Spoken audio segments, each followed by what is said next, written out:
تمہیں موت کا خوف ہے؟ تم جہاں کہیں بھی رہو، چاہے مضبوط قلعوں میں بند رہو، موت پھر بھی آئے گی۔ اعوذ باللہ من الشیطان الرجیم، بسم اللہ الرحمن الرحیم۔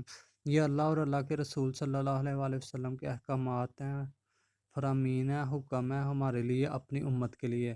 تمہیں کیا ہو گیا ہے کہ تم اللہ کی راہ میں ان مظلوم مردوں، عورتوں اور بچوں کے لیے نہیں لڑ رہے، فلسطین کے لیے نہیں لڑ رہے، جبکہ جہاد بڑی دیر کا فرض ہو چکا ہے؟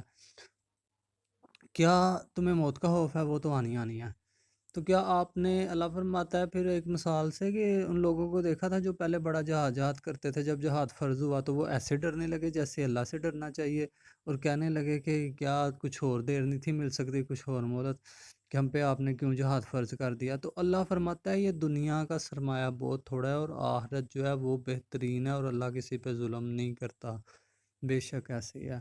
تو ایمان والے اللہ کے لیے لڑتے ہیں، اور کافر وہ طاغوت کے لیے، وہ شیطان کے حامی ہوتے ہیں، اور شیطان کی جو ہوتی ہیں وہ بڑی کمزور ہوتی ہیں، جو بھی ہوتا ہے، یعنی کہ یہودی مرنا شروع ہوں گے تو انہوں نے بھاگ جانا ہے سب کچھ چھوڑ کے، سارا کچھ، وہ بڑے موت سے ڈرتے ہیں، ڈرپوک ہیں، جو بھی ہیں شیطان کے ساتھی ہیں، ان کا یہی اللہ نے فرما دیا ہے۔ تو ایمان والے اپنے بچاؤ کا سامان لیں، اور دستہ دستہ سب مل کر نکلیں، ہر ملک سے ایک ایک لشکر نکلے، اور ایک ایک لشکر پیچھے اپنے ایٹمی اثاثوں پہ بیٹھے، میزائلوں پہ بیٹھے، کہ اگر وہ رستے میں حملہ کریں تو پیچھے سے ان پہ حملہ کر دیا جائے۔